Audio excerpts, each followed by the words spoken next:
fish report. Hanging at the fish report.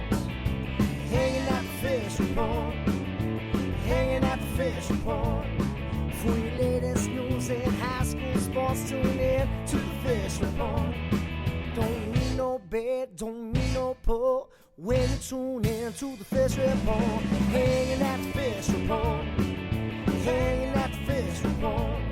You got Craig and TK and Head and D tuned in at the fish report. Coming to you live from Studio F in Russia, Ohio. It's the Fish Report Live Show with your hosts, Craig Fissinger and Ken Francis.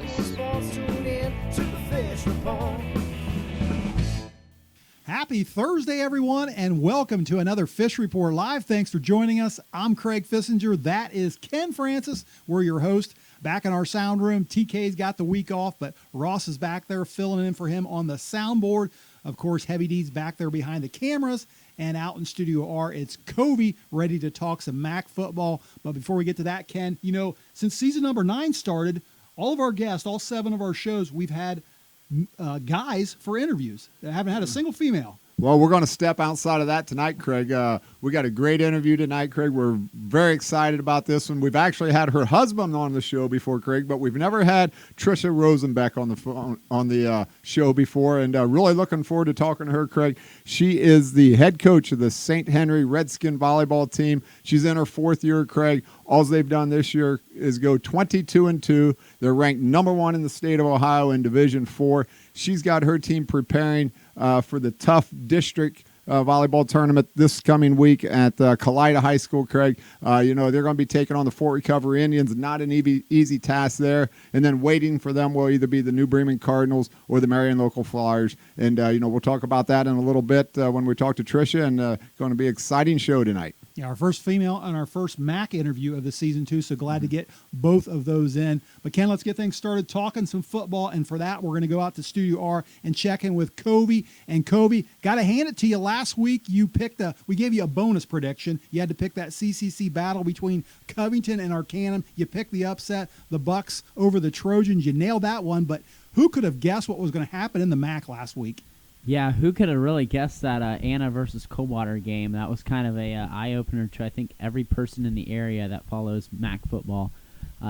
Credit to Coach Marino's squad. They, I remember last year I picked against Anna a couple of times, and they completely went. They would win every time I'd pick against them. And the one time, actually, I picked against them against Marion, but I pick them to beat. Or to lose to Coldwater, and Coldwater ends up, losing by 40. I mean, just who would have expected that? So, I don't know. Maybe when I pick against Anna, it just goes in their favor. You know, Kobe, you proved to everybody out there, though, you are human. I don't know that you've missed a game all year, and so you blew that one. So at least we know that you are human. Yeah, that's true. Well, let's talk about week number 9 coming up, and the first game we want to get to is the Anna Rockets at the Parkway Panthers. Any chance that the Rockets have a letdown after that emotional win last week? Yeah, you talk about stuff like trap games and stuff like that. I don't think this is a particular one. I don't think Parkway could really be that trap type of team this year. Kind of struggling a little offensively. Going on the road, I think the Rockets get this one early, put it away, and they get running clock. And I think they take one step towards winning back-to-back MAC titles. Really, you say that MAC is really getting messy there too, with both Minster and Anna winning. It could be a 3-way tie for MAC champions.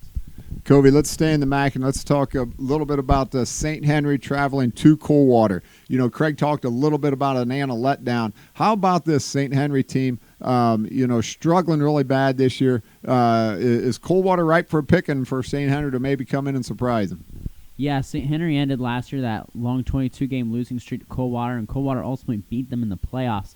And even though Coldwater lost last week, by 40, I think this could be a trap game too. St. Henry has in a lot of their games kept it early. The big problem has been the second half letdown. I do think it'll be close early, but I think Coldwater pulls ahead and wins pretty comfortably to advance that big Week 10 matchup with Marion Local, which is going to have MAC title implications on it. All right, Kobe, next game is New Bremen at Delphos St. John's, and you've been telling us all season what New Bremen needs to do to get in the playoffs. Are they already in, or do they need to beat Delphos to do that? the task is still at hand. They need to beat Delphus, obviously 0-6 in the MAC, sitting at the bottom, so should be perfect. I think the Cardinals win against Delphus, and I think their rushing attack, which has been really solid for them, it's why they've got them sitting at 6-2 right now, has been that rush attack. They have had some letdowns against Anna and Coldwater. They aren't really quite on that level yet. I think their goal is to just get to the playoffs and snap that long streak since 2004. We talked about it multiple times, how they haven't made the playoffs since then. I think they do defeat Delphus by at least 3 scores, and they got Minster week 10.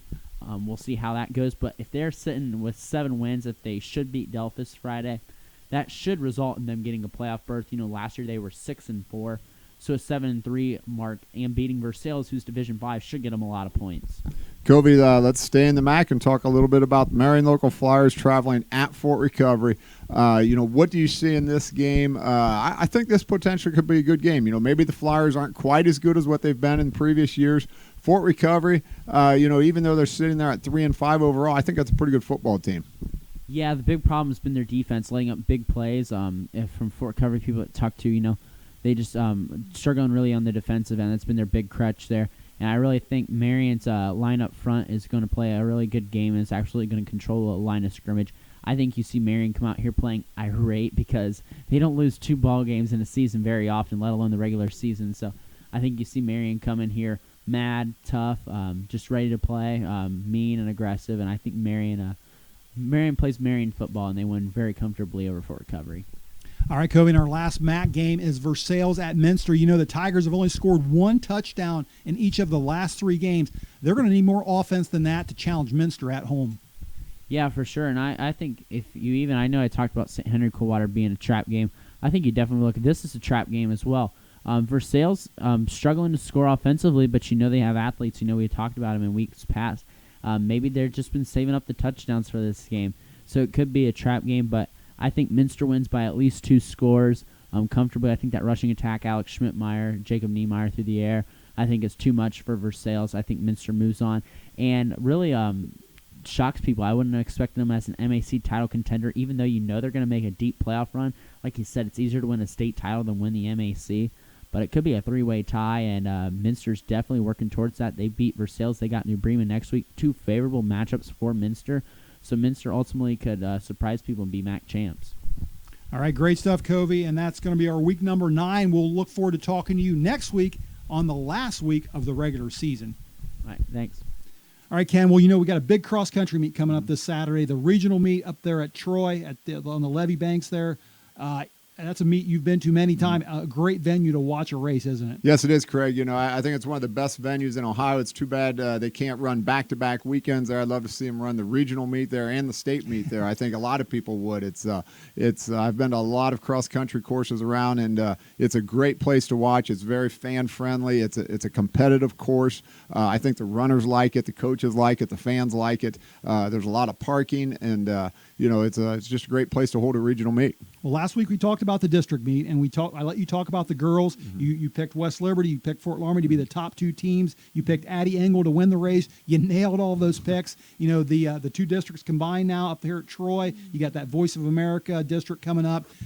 Talk to me about a little bit. Do you expect more of the same coming into Troy? Craig, I expect a lot of the same coming into Troy. Addie Engel and her sister, they're both going to be up there. Although Addie's going to be tough to beat. Craig, she's coming in. She's running in the mid-17s right now. I think there's a very good chance she could break Sonny Olding's record. Wow. She's held that record, I think, for about 15 years, maybe. 2003. Yeah. So 16 years. Craig, I think that record could go down with favorable running conditions. I know they're calling for potentially a lot of rain on Saturday, so we'll see when the rain comes into play, but look for Addie Engel to win the D3 girls cross-country race. On the team side, Craig, top 2 teams hands down, West Liberty Salem, the Big Orange. They ran great last week. They got Megan Adams back. I knew she would run well, Craig. She's got it in her blood, and runners have it in their blood, and they can not run for a while and still go out and run very well. Ms. Adams proved that to us last week. So West Liberty, the Big Orange, Coach Vogel, her team is stacked this year. Not real deep, but their top 5 are very, very good. Right behind them, Craig, you're going to have the Fort Laramie Redskins. Now, there's a team that's extremely deep. They run 7 great runners. They just don't have the ones up front, I don't think, to compete with the horses of West Liberty. But Fort Laramie Redskins, an excellent girls cross-country team. They'll be second. Cincinnati Madera, Craig, I think is going to come in third. And then the fourth place, Craig, the one everybody wants, is going to be a toss-up between 2 neighboring rivals, the Russia Raiders and the Versailles Lady Tigers. They tied last week. Look for them to battle it again this week, Craig. It's going to be very interesting to see how they finish next week in Troy. Great call with all that. Sounds like it's $8 to get into that regional meet. I know cross-country fans aren't used to paying money to get to a meet, but it was going to be worth every penny on that. And of course, that's just one of the great races on the girls' side. You've got Division I, of course. Heard the news about Centerville this week, and them not getting to the regional for the first time in a long time, right. That's for sure. And then you've got Beaver Creek has got a young lady, actually a senior this year, Taylor Ewart, that runs in the low 17s. Ken might just be the fastest girl in the history of Ohio cross country. She's, I look at her breaking her own record from last year at the regional meet, and then probably breaking the state record with, as you say, favorable conditions there. So very good runner, and worth, again, every dollar there that it costs to get into Troy. Be sure you bring your $8 along. Otherwise, they will not let you in the gate unless you bring $8, unless you have some other secretive way to get in the gate. Maybe you do. I don't know, but you better bring $8 to get in. Just pony up the $8. That's right. What I say. Pony it up. Let's talk about the boys real quick. Talked about them last week. I mentioned Anna and Cedarville being the top 2 teams of that district. And Cedarville, of course, they didn't disappoint. That was separated by just 75 to 78, 3 points. Anna won there. And then we talked about Lucas Smith, the sophomore at Anna, going against Cedarville junior Ethan Wallace there. That turned into a sprint at the end, with Lucas Smith winning by 0.20 seconds. Ooh. I was told that Coach Dean Stewart was like a kid on Christmas morning, that winning the race, or getting the individual title there with his sophomore, and then also winning that team title. Coming in third in that race was Colton Gasson from Fort Laramie. You had Colin Watterson from Botkins. He was actually fourth in that race. And then coming in fifth was Hayes Schmidt, another guy we talked about that's won a few races this season for Ann, another sophomore. He came in fifth in that race. I expect more of the same coming into this regional meet, Ken, and that Voice of America again district coming up. I think that that Summit Country Day, who won that Voice of America district, I think they're going to figure into the team results. But I still see the top 3 being the same that we saw at Cedarville: Anna, Cedarville, Botkins. And then I think that all-important number 4 spot, the last team to go to state, is going to be a battle between Summit Country Day and those Fort Laramie Redskins, who have been very good in recent years. They've won 2 of the last 3 state titles. I think this year they don't have the horses they've had in the past, although they are very good. I just mentioned Colton Gasson. He's got a brother that's good as well, and they've got some good runners there. But I think they're going to have their hands full trying to get that final spot to get to state. You never know. That's why they race. That's right. Craig, a lot of interesting things can happen, and the weather could play into effect. There could be really wet conditions, so it'll be fun. It'll be well worth it, and I'm looking forward to it. All right, well, let's take a short break, but stay right there. When we come back, we're going to talk some more postseason high school sports and talk volleyball, including that big interview with St. Henry coach Tricia Rosenbeck.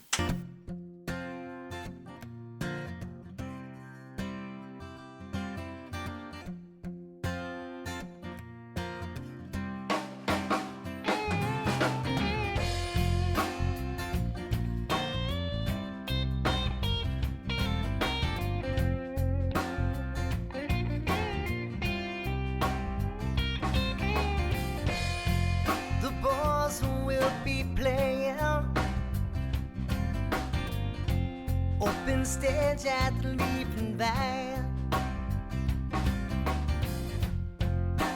Music starts at 8 o'clock. You can find us here every Wednesday night. It's usually the same cats every week, but I can't tell you all their names. Teacher, cat, and a junkie, all waiting for time to play. Everybody here's got something that we're trying to leave behind. We're all a little broken,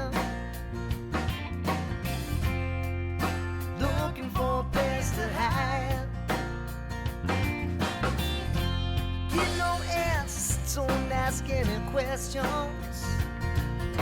We're all here just looking for a high. And we're all beautifully broken here tonight.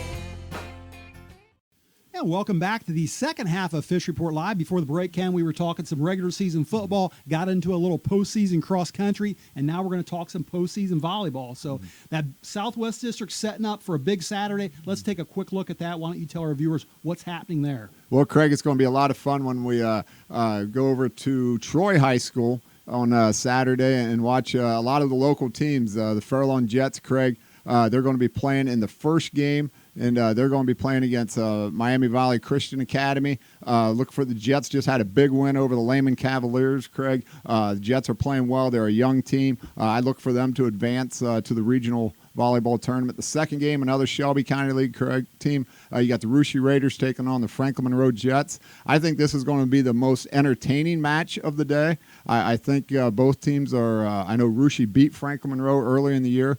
Franklin Monroe had a big win over Jackson Center the other night, but I look for the Russia Raiders advancing here too, Craig. You talk about a team that's got a lot of youth. They've got a couple good seniors that help lead the team, a couple good juniors, and the rest are freshmen and sophomores. So Coach Watkins doing a very nice job bringing that Russia team together here for postseason play.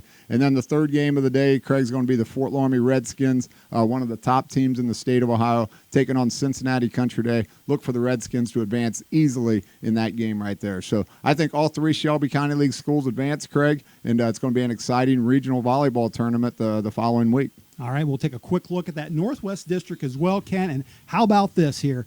The Northwest District, we got coming up here at 6 o'clock tonight, 2 big games, and you got 4 MAC teams sitting there. 4 of them are going to square off at Bluffton University. It's New Bremen versus Marion Local, and then down there at Kalida High School, it's St. Henry versus Fort Recovery. And the reward for winning those games, you get to play another MAC opponent in the regional semifinals. So that brings us to our next guest. She's been the head coach of those Lady Redskins at St. Henry for the past 4 seasons. We welcome to the program now Tricia Rosenbeck. Coach, thanks for joining us on Fish Report Live.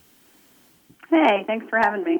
Well, listen, I just mentioned those all-MAC district finals, and no surprise to anyone that follows volleyball around Ohio. And Coach, I hate to date you here a little bit, but I'm going to anyway. And if we go back, to when you played, I think you graduated in the year 2000, so you're a lot younger than I am. Yep. But was MAC volleyball, was it as strong back then as what it is today? I mean, the MAC's always been really strong in volleyball. Back when I played,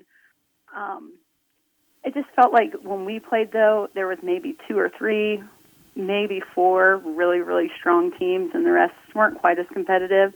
And within the past 5 to 10 years, it just kind of evolved into one of the strongest conferences where basically every team is competitive. I mean, we finished the season, there was 8 out of the top 10 teams in the MAC were ranked in the top 20 in the state this season. And it's just every night you go in playing a MAC team, you have to be at the top of your game or someone can knock you off.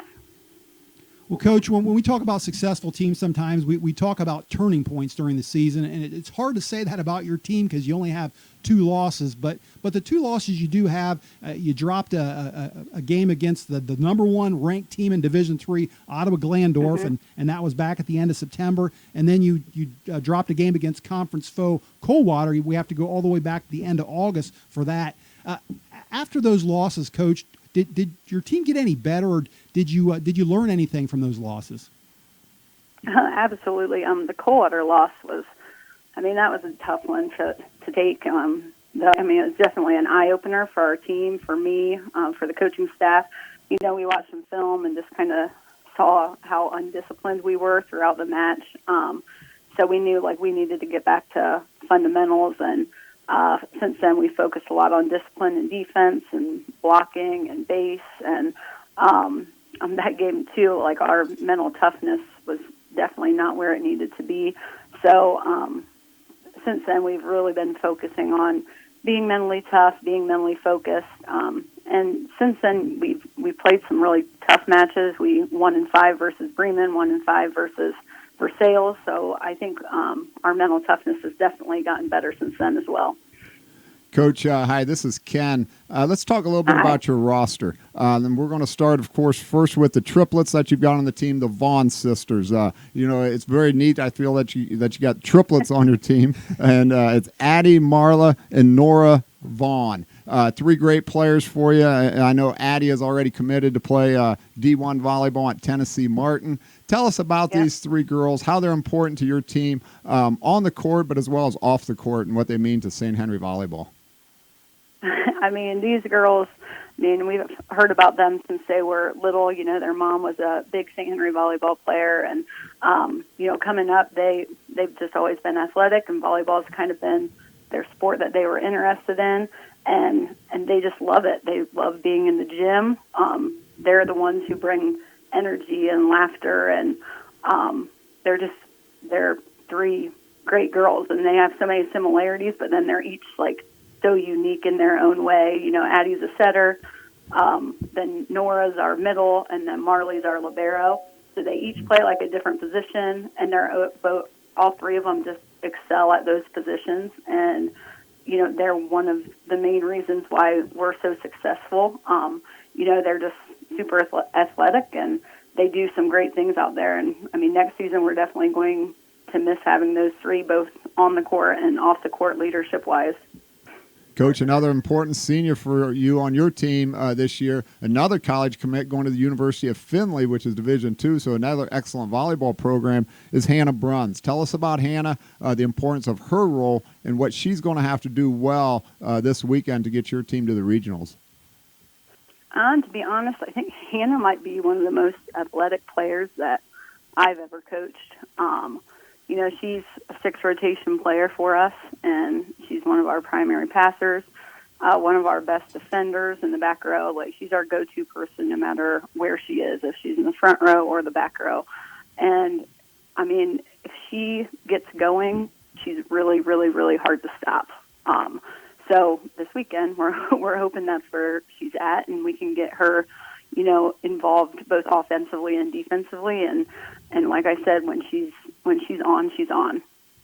Coach, let's go away from the volleyball court for just a second and talk about the St. Henry community. I've been reading in the paper where they just approved to build nearly a $2 million community sports facility there in St. Henry. St. Henry's always been known for their athleticism, their success in athletics and academics, a great school system. Professional athletes have come from St. Henry. So, tell us a little bit about this great thing coming to St. Henry. Like you said, I grew up in St. Henry. It's been a pretty great place to live, which is why, I moved back here with my family. The people in St. Henry are they're pretty amazing. They're into athletics. They're into youth athletics. They like to see our sports teams do well, and, they're willing to help out in whatever way possible. And, that goes for benefit games that we have. We just had a benefit game the other week, and we were able to raise over $10,000 for 2 families. Wow. And it's wow, people are just very generous, and they're just into sports, and they want to see people do well. Coach, listen, we're running out of time, but I do have one more question for you. And, in addition to being the volleyball coach there at St. Henry, you're also the wife of the principal and the boys basketball coach over there, Eric Rosenbeck. And we love Eric on this show because he's a Volusia graduate, of course, and he's been on this show many times. But hear me out, Coach. So I'm texting him this week and talking about an interview with you, and we start talking Browns.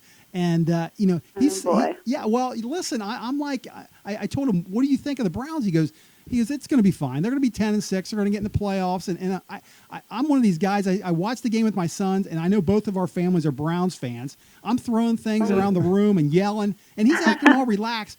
You see him on Sundays when he's watching these games. Tell me he's not as cool as what he's acting when we're texting back and forth. If you know my husband, I wouldn't use calm as a word to describe him, especially when watching the Browns. So we know that when the Browns are on, my boys and I, we kind of keep our distance from him because I know, the words coming out of his mouth aren't probably something my boys should be hearing. So, no, I wouldn't describe him as calm. Okay, I was going to say he's acting awful calm on when we're texting. He's like, just easy. He goes, they're going to be fine. They're going to be 10-6. I'm like, I'm all worked up about everything. But he's again, he's we pretty love him. pessimistic about the Browns. We love him on this show, that's for sure. Well, listen, Yeah. Coach, we appreciate you taking time out of your schedule to be on our show. I know you're a busy coach, you're a busy mom, and best of luck to the St. Henry volleyball team. You've had a great year, and keep it up, and hope to see you guys advance to the regionals. So, Well, thank you very much. Thanks for having me. I appreciate it. Thanks, Coach. thank you.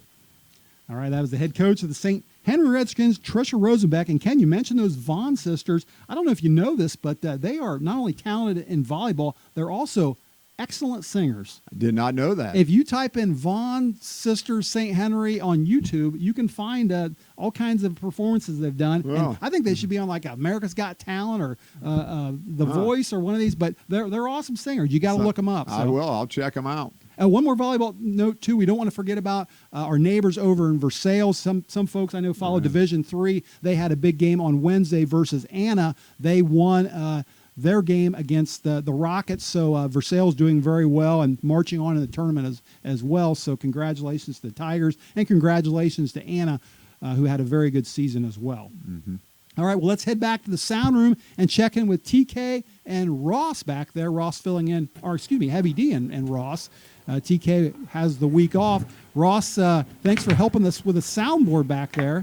No problem. And I know you just got out of the golf season. You're kind of getting into basketball shape now. I think going through conditioning, getting that basketball body on you. When does basketball actually begin? When do you guys start practicing? We start practice a week from Friday, So That's coming up just around the beginning corner. of November. Yep. Beginning of November. November 1st. We're not going to talk basketball yet, but we will be talking that soon enough here on Fish Report Live, that's for sure. Mm-hmm. And Heavy D, we got to check in with you and see if there was anything in the mailbag this week. Yeah, a great local question from Uncle Albert. I know All right, Uncle Albert. Uncle Albert. He was questioning the Adam Wainwright bobblehead we have here, and he says, why do you have an Adam Wainwright bobblehead? Well, TK and Ken and I and our wives and our 3 sons had a chance to go to St. Louis a summer and a half ago and went to the Reds and Cardinals game. And while we were there, it was Adam Wainwright bobblehead night. So we walked out of there with 6 bobbleheads, and one of them made it back home. I'm not sure what happened to the other 5. Most of them got wet, if I remember. It was wet. It was wet. So Uncle Albert doesn't want to hear any of that. So Adam Wainwright's coming off of the Cashew Showcase, and he sent into the show this little gem right here, Look at Dusty that guy. Baker. That's the real deal. Dusty Baker, and a little bit a better picture of Dusty here. Not only is it Dusty Baker, he's got the toothpick in the mouth. Nice. It comes with toothpicks. Nice. So we're going to set that right there. Are That's those Dusty Baker used toothpicks, ones that he spit out in the. he does, and I actually have one at home that's autographed. the Reds got rid of him because he couldn't win in the playoffs, but at least we made it to the playoffs when we had Dusty 1990. This is the man right here. World Series ring. Baker. Yeah. No, that's wrong. That's wrong. He wasn't the man. Yeah, he in wasn't right. 1990. I don't know. That was Lou Piniella. That was Lou Piniella. But anyhow, a close second here. He was fun to watch. He's but, good. yeah. I like Dusty Baker to replace Adam Wainwright. Yes. Just Good. don't knock him off the cashew Pedestal there. pedestal. It Yeah. won't be a problem. So that's the reason why we had Adam Wainwright, Uncle Albert, and thank you for the Dusty Baker bobblehead with the toothpick accessories. Good stuff. all Good right. stuff, Ross and Heavy. That is All right. good stuff. Great stuff, guys. All right, well, that's going to wrap it up for us here. Ken, do want to say special thanks to our guest on the show tonight, Tricia Rosenbeck. Thanks to Uncle Albert for tuning in. Thanks to the Absolutely. viewers out there for tuning in as well. Ken and I and the crew will all be back again next week, same time, same place. Until then, have a great week, everyone. Hanging at the fish report. Hanging at the fish report. Hanging at the fish report. Hanging at the fish report. For your latest news in high school sports, tune in to the fish report. Don't need no bed, don't need no pull. When you tune in to the fish report. Hanging at the fish report. Hanging